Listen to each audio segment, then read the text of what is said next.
What if the secret to become truly impactful leader isn't about all the answers, but it's about learning to ask better questions, especially in uncertain times? And when was the last time that you paused to reflect, not just on how you've achieved, but on how you're showing up as a father, a husband, or even a leader?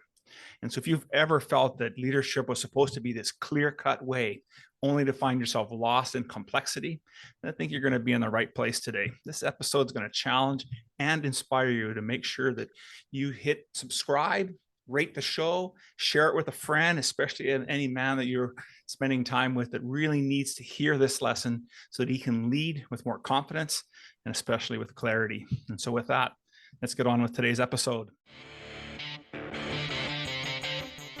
The average man today is sleepwalking through life, many never reaching their true potential, let alone ever crossing the finish line to living a purposeful life. Yet, the hunger still exists, albeit buried amidst his cluttered mind, misguided beliefs, and values that no longer serve him. It's time to align yourself for greatness. It's time to become a revolutionary man. Stay strong, my brother. Welcome back, everyone, to the Revolutionary Man podcast. My name is Alain Dumonceaux. I'm the host of this podcast. I'm so grateful for us to have this conversation. And before we came back from our break, I asked a couple of powerful questions for you to consider about leadership, especially I would consider that these uncertain times and the things that are happening around us. And it's important for us not only to pause and reflect, but also for us to understand that there are powerful questions about leadership and the opportunity for us to step up. And so imagine you standing in this storm of change, unsure of which way to move forward. And so you've built this success by knowing, by doing, and by driving hard. But now I suggest the rules are starting to change, aren't they? And the leaders of today aren't those that are rigid in their plans and how they show up, but those who know how to bend, to adapt, and to grow. And so as we explore this, it's going to take us the opportunity to explore our strength with flexibility. And so we're going to uncover what that wisdom looks like, coming through some really deep introspections and some courageous reinvention. And to help us do that, I'm joined by Kevin Eikenberry. He's the Chief Potential Officer of the Eikenberry Group. He's a best-selling author and one of the world's top leading thinkers. His new book, Flexible Leadership, Navigating Uncertainty to Lead with Confidence, is perhaps his most powerful work yet. Welcome to the show, Kevin. How are things, my friend? Things are great. Thank you for having me. You've set this up well, and you've given people some really good things to think about. Hopefully, I can live up to where you've started. I have no doubt that you're going to do a phenomenal job for us today. And as you know, here at the Revolutionary Man podcast, we talk about all of us being on our own hero's journey or a hero's quest. And so in yours, you mentioned a moment of this death and rebirth that really involved of you having to letting go of needing to have all the answers as a leader. And boy, I can really resonate with that. So can you take us back to that moment and what really changed for you? I don't know if I can tell you what the moment was, but I can tell you that recognition, that understanding that, as you said earlier, actually to lead with questions more than lead with answers. We are brought up in school to have the answers. And there's an answer and there's a right answer. And if we get the right answer, we are rewarded for that. Then we go into the workplace.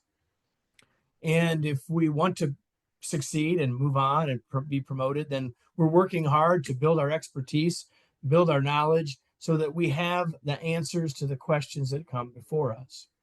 And then we get promoted because we were good at doing that work, right? And so when we become a leader, we're already predisposed to feel like we're supposed to have the answers. And there's a heavy weight on our shoulders about having the right answers. And I'm not saying that I am saying as leaders, we need to strive to be wise, but wisdom isn't just answers.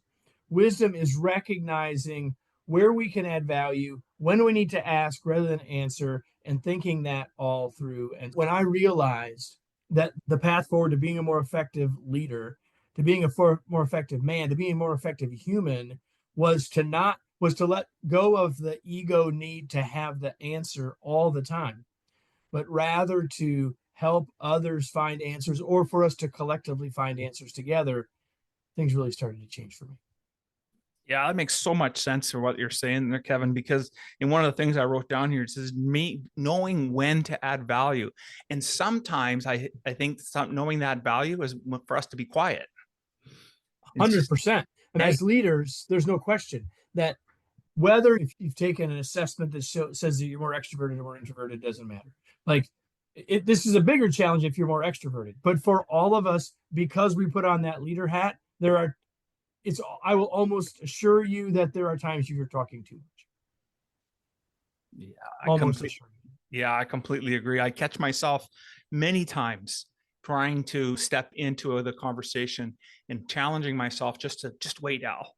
There's a little bit more coming. There's a piece of wisdom that I need to hear if I just pay attention and just take a breath. And I think it's so important in today's environment because a lot of people are looking for leaders to make decisions. And ultimately, it does fall to us as leaders to make decisions. But we also have to recognize that we need to be flexible. And that's what you talk a lot about in your latest book, and that it's really an essential skill. So how do we begin cultivating this idea of flexibility as leaders?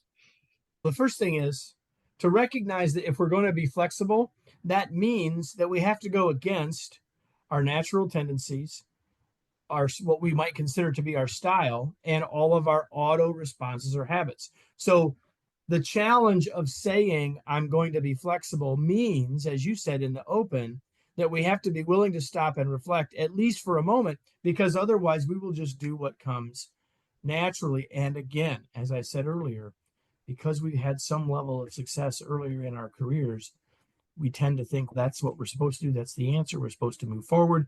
And in a world of greater uncertainty and complexity, sometimes waiting is better. Sometimes we need to ask more and talk less. Sometimes we need to shut up. Sometimes we need to speak up. It just depends on what the context of the situation tells us. So to be flexible means that we can honor our experience, but not lean into it automatically. That we can recognize our tendencies and yet not automatically go with what we've always done. Because as we all know, we keep doing what we've always done, we'll keep getting what we've always gotten. And in a world that's changing, so let's just think about it this way. If we'll just go back 5 years, which as it turns out is about the time of a pandemic, but it wouldn't matter if there had been a pandemic or not. If you're leading exactly the way you led 5 years ago, in a world that's changing, in a world of uncertainty and complexity, is it likely that you're more effective now or less? I'll take the second bet, that in a world that's changing, the changes are not conspiring to come closer to your natural approach to leading. And so while some things about leadership aren't changing, the things that are changing are a specific approach to specific situations. We have to be open to doing that. If we aren't, our results will be shown. I completely agree with that statement. I have a couple of thoughts going through my mind. I had a mentor many years ago, and his favorite phrase is, he goes, if you're not green and growing, then you're ripe and rotten. And you get stuck in this rigidity of how you do things. And while routine is important in terms of starting growth and all that, having flexibility within your routine helps you get pushed through plateaus, help you change and grow and evolve. And so I think that this idea of being flexible, especially in today's environment, and learning new skills. And so if we're not constantly learning, reading books, taking seminars, doing things to help improve ourselves, and we are falling behind. It's like listening to this podcast, inflation, for heaven's right? sakes. Yeah, absolutely. Absolutely. Now, listen, you've worked with leaders in at least 50 different countries now, and you must have started to see some patterns in men who really rise to this challenge in leadership. But what are the things that you're also seeing that's holding many of us back? I think one of the biggest things holding us back is that we're leaning into our habits, right? So we're not really willing to flex. We like the idea of flexing, but when it comes down to it, if most people will say, they'll say, what's your new book about? I'll say it's about being a flexible leader. And people say, that's a really good idea. And yet most people aren't doing it for all the reasons that we've already outlined. And the first part of being more effective as a leader, I would say in this idea of flexible leadership, but regardless of where you want to head with leadership, is that you have to be more intentional. Because if we don't become intentional about considering where we're trying to go, then we'll just be on autopilot. You used the word routine earlier, and routines are important. If we didn't have routines and habits, we couldn't function as humans. We need habits, but what we need is the self-awareness to determine which habits are serving us and which ones aren't. And ultimately, what I'm suggesting is that we need to create a new one, which is to consider the context of the situation before we take action, rather than just taking action. So here's the way I like to think about it.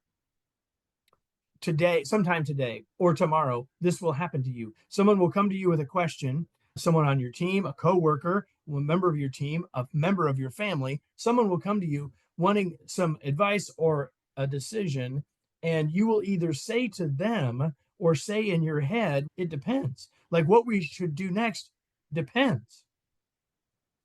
That's a key. When we say or hear it depends, and then we stop and say, what does it depend on? We're giving ourselves the platform in which to flex. Once we consider what it depends on, we may still go with our natural tendency. There's nothing wrong with our natural tendency except when it becomes the only thing we do. That makes complete sense to me, when taking that opportunity to say it depends, because it truly does. And I know far too many times in my career, I've been caught with that. Oh, I have an answer, and I give the answer. And I have maybe 25% of the story, or at least in the end, that's ultimately what comes out to be. Other perspectives hadn't been taken into consideration. So as a young leader, and young doesn't necessarily mean in age, but in the number of years that you've actually been leading people, it's important for us to understand perspective. And saying it depends doesn't mean that we're weak. It means we have an opportunity to hear and learn. And you talked about wisdom earlier, and I think that's so important. That wisdom is an opportunity for us to learn from experience, ours and others as well, to help make better decisions. And so intentional living or intentional reflection, I think you name it, is really important to that. And that seems to be a big catchphrase lately about being intentional. What do you really mean by that? It means stopping, right? Yeah. And so two things. First of all, intentional reflection is directly related to what you said earlier about being a continual learner. One of the most powerful ways that we can learn, beyond listening to a podcast, taking a course, reading a book, is to gain from our experience. And we don't learn from experience unless we reflect on it. And so that's critical to this process, is that we have to recognize that. So now, what does intentionality mean? What am I saying here? What I'm saying is to recognize, number one, that we can understand that being flexible is valuable, right? If your mindset is such to say that I can be consistent in my values and mission and purpose and principles and still be flexible in my approach, if we can realize that I can be both consistent and flexible, if I can realize that sometimes I need to say more and sometimes I need to shut up, if I can say that sometimes I need to lean in toward positive feedback and other times I need to lean in more toward corrective feedback, not what I like, not what I'm comfortable with, not what I normally do, but what the situation or context suggests. Once I realize and believe that idea, that we live in a both and world, not an either or world. Once I realize that, I've set my mind to the place where I can choose to be intentional, to move beyond my natural reaction. See, that intentionality means pausing enough to consider rather than just plowing forward. That makes a lot of sense to me, because a lot of the work we do is really based in understanding what your purpose or mission is for your life. And while the idea of what that mission is, to have the flexibility to get there, allows us the opportunity to grow, change, and evolve. That if we're unlike a rocket ship that's pointed in one direction, we still need to be wise enough, much like an airplane that's off course more often than it's on course, but ultimately makes it to its destination. We need to also consider that. And I think that's really what you're getting at the heart here of how we perceive and move forward as leaders. And so now I want to talk about, so that's in the business world. How does this work in our personal lives as husbands and fathers? How does this work The first, I'm sorry, I didn't mean to interrupt you. The first thing that I would say is I wrote in a book a long time ago, something along the lines of, as we become a better leader, we become a better human, and vice versa. So I can think my children, my son today, as we're having this conversation, turns 33, and my daughter is 26. And I can think of many times in the past when they were younger, when I reacted to something that they did rather than responding, rather than stopping to think about what information don't I have, or what assumptions am I making here. Now, sometimes when we react, our assumptions are correct, and so sometimes it works out okay.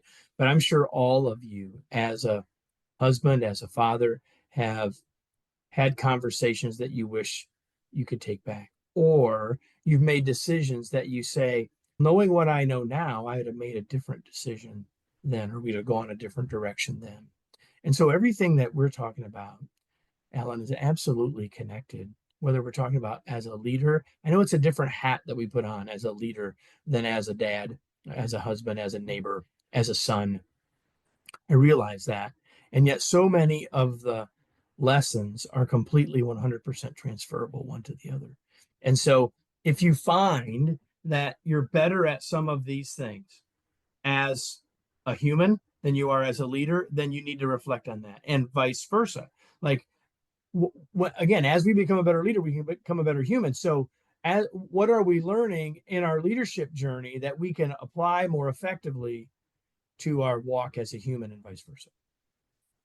Yeah, I think there's so many synergies in both those aspects of our lives. And one of the things that, and I like how you're talking about the human aspect of we are, because truly we want to show up as humans in business and in our personal life. And sometimes for us, we struggle in having that separation, and while it may be a different hat and a different color, it still requires the same types of skill set to be developed. And so I appreciate you sharing that with us. And I'm thinking of the potential listeners that are listening today, and there might be a man right now who's totally overwhelmed. He's not sure where to get started. His life's a bit in shambles, and they're afraid because they don't want to make the wrong move. Maybe that's some history for them. What would you say to the man that's listening right now that's in that position? So when we're in a moment of uncertainty or overwhelm, there's a couple of different things that we might do. We might just plow forward, right? I got to do something, so I'm going to move. We might go into ostrich mode. We'll try to ignore it, hope it goes away, or we might get immobilized by it. So, like, the two ends of the spectrum are we just plow forward, or we just don't do anything. We get stuck. And so I think the most important thing that we can do, if we're truly in overwhelm, the most important thing we can do is breathe. Take a breath, and then take another one, and then take another one. Because usually once we're in overwhelm, at least in part, we're catastrophizing. Yeah. And so if we will take a breath, it will start, and breathe, it will start to help us re-see a different perspective. And so when we find ourselves in those moments, one of the best things we can do is start to look at the situation from different perspectives. And if we're locked in on one that gets us immobilized, as you phrased the question, say, okay, so if I look at it from over here, what do I see? If I look at it from over here, what do I see? What would my best friend tell me? What would my father tell me, living or dead? What would my whomever, like someone else that I trust, what would they see? What do the others in this situation see? And how do they see it differently? And how does that illuminate, or possibly illuminate, my path forward? I'm not saying that you have to immediately move, but I am saying that you can't stay stuck forever either. And I do think that so much about it comes down to perspective. Once we can take that deep breath mentally to say, okay, here's the situation I'm in. And maybe I'm feeling guilt or shame about that. And I understand that. Maybe you're having a hard time forgiving yourself. I understand that too. And yet that's where you are. How do you move beyond it? And so you've got to get out of yourself and start to look at it from other perspectives. And if you can do that, you'll start to see a way forward. Absolutely. You're talking about perspective, and I'm thinking about I took an emotional intelligence training class years ago, and part of the course, the prerequisite was to have a 360-degree review done, and it included everything from peers that you would work with, family members, maybe business associates, all these different aspects, and they answered this questionnaire, and then at the training, at the seminar, then you received your little pamphlet, and it was just blew my mind how the variety of perspective that people had of me. I think of you, and I think how many times do we think of ourselves, I'm just Al, or I'm just Kevin. But Kevin the dad versus Kevin the coach versus Kevin the podcaster, all we show up a little differently compared to what other people think of us. And I think it's really important for us to have that feedback to help us truly understand, to help us grow and evolve. And so I like that we're talking about perspective, because too many times as men, we get focused on this mission-driven piece, and we forget, like, we're great thoroughbreds, but the problem with the thoroughbred is that blinder doesn't allow us to see anything else. Here's the thing. As humans, as men, but as humans, we are multidimensional. We are not flat. We are not a single thing. One of the things that keeps us from, taking us back to flexibility for a second, one of the things that keeps us from being able to be flexible is, we've talked a lot about habit and auto response, but there's another layer here. And that is, it's not just what our habit is, but how we've defined ourselves. And if whatever our identity is or how we've defined ourselves ends up locking us into a box. Like we can easily talk about other people and say we shouldn't stereotype, or stereotyping is a bad thing. And yet when we have identified ourselves in a certain way, we have stereotyped ourselves. And that's not serving us. Like, knowing our tendencies, knowing our strengths is useful. Yeah. Until we define ourselves as that, and then it becomes incredibly limiting. Yeah, you talked about personality tests. I know you do lots of work with DISC and there's lots of different personality tests out there. And I think what I find is that exact thing. I learned that was my error in judgment first doing these many years ago, and started to find myself as an INFT or whatever my DISC profile. Yeah. Well, wait a second, hang on, that's an aspect of something. Is there things that I can learn about myself? 100%. And I encourage everybody to do these types of programs, because you get an opportunity to get a glimmer of some of the unconscious pieces, but don't define yourself by 4 letters 100%. or a color wheel or yeah, exactly. or So organizations do something with good intentions, which is whether they're using DISC or Myers-Briggs or whatever they're using. And then everyone would put that on their cubicle wall, right? Or they would put it in their email signature. And the intention there is really good, that I get a little bit of a sense of how I might be able, we're reinforcing these ideas, and that's helpful. But what it ends up doing is locking people in.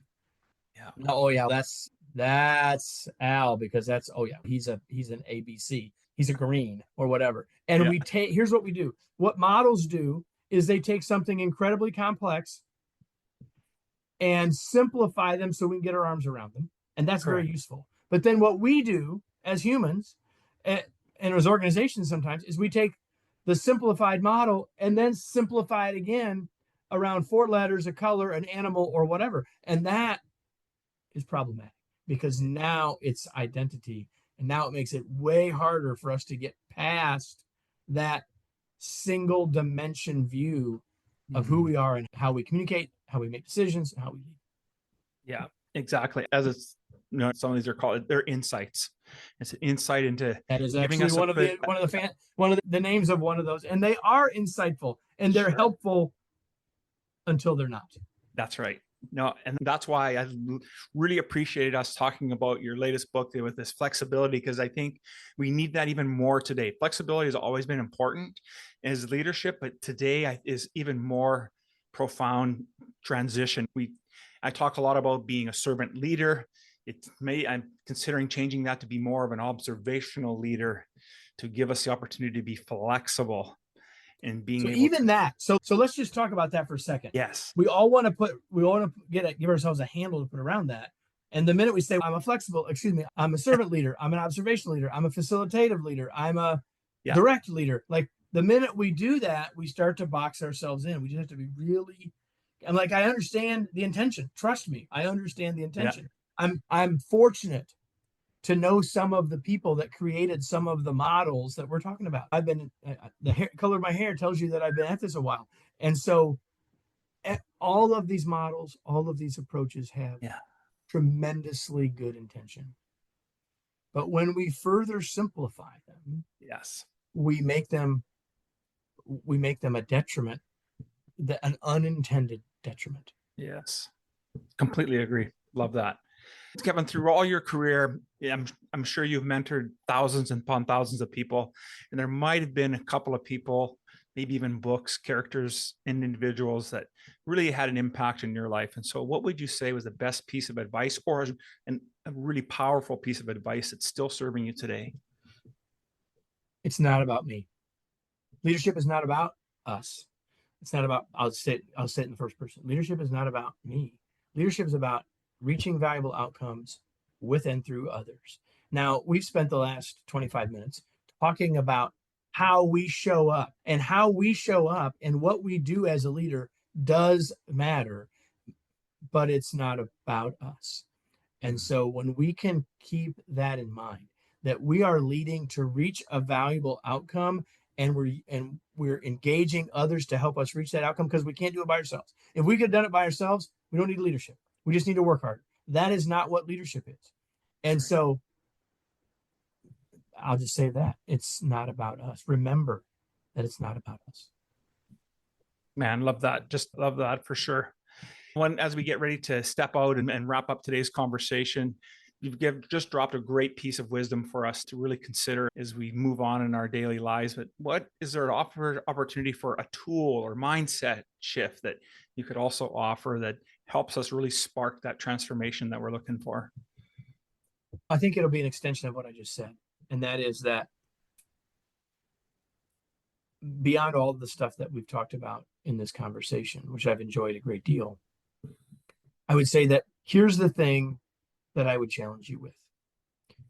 If it's not about us, then it is about others, which means that we need to work on becoming more outwardly focused, which allows us to better understand context, which we have talked about today, as well as better understand, empathize with, be observant of those that we lead. And so when we become more outwardly focused or other focused, we can do that when we remember it's not about us. And when we do that, the chances for us, the odds of us leading more effectively goes up. What a brilliant way for us to wrap up the conversation. Just want to say thank you once again, Kevin, for spending time with us today, sharing the wonderful wisdom on leadership, growth, and really having us embrace this idea and the power of flexibility. And so if men are interested in participating in your work or picking up your book, what's the best way for them to get a hold of you? Yeah, you can go to kevineikenberry.com/flexible, where you can learn about the book, actually get a sample chapter of the book, and that sort of thing. Oh, and of course, that will point you to all the places where you probably would already go to buy a book. Flexible Leadership, Navigate Uncertainty, and Lead with Confidence. If you just want to be connected, and kevineikenberry.com is where you can learn all about our work. But I have something as a free gift for everyone who's been here, because something that we haven't really talked about a lot today, but is really important, is confidence. Building our confidence in ourselves and in others. That's an important role for us as leaders. It's an important skill for us to build for ourselves. And so I created a masterclass several years ago that we sell every day for $79, but it's completely free because you've been listening here. And so you can get that confidence masterclass by going to kevineikenberry.com/gift. And if you go there, you'll have the chance to get that, and hope that you'll do exactly that. Outstanding. I'm going to make sure that is in today's show notes and episodes so everybody can get a hold of you. Once again, thank you so much for being on the show. And gentlemen, as we wrap up today's episode, I want to leave you with this one challenge. And if you're really holding on too tightly to an outdated version of leadership, or you're willing to truly evolve, we have an offer for you as well. And that is the opportunity for you to gain clarity and confidence and adaptability. So try our free integrity challenge. Go to members.theawakenman.net and let's get started on your journey today. Way you can become the man that you were created to be. You can lead with intention, lead with integrity, and you can get started right away. Thank you once so much, Kevin, for being on the show. I truly appreciated the conversation. It's my pleasure. Thanks for having me.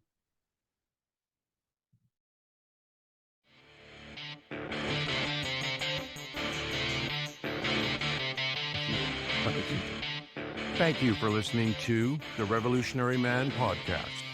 Are you ready to own your destiny? To become more the man you are destined to be? Join the brotherhood that is the Awakened Man at theawakenedman.net and start forging a new destiny today.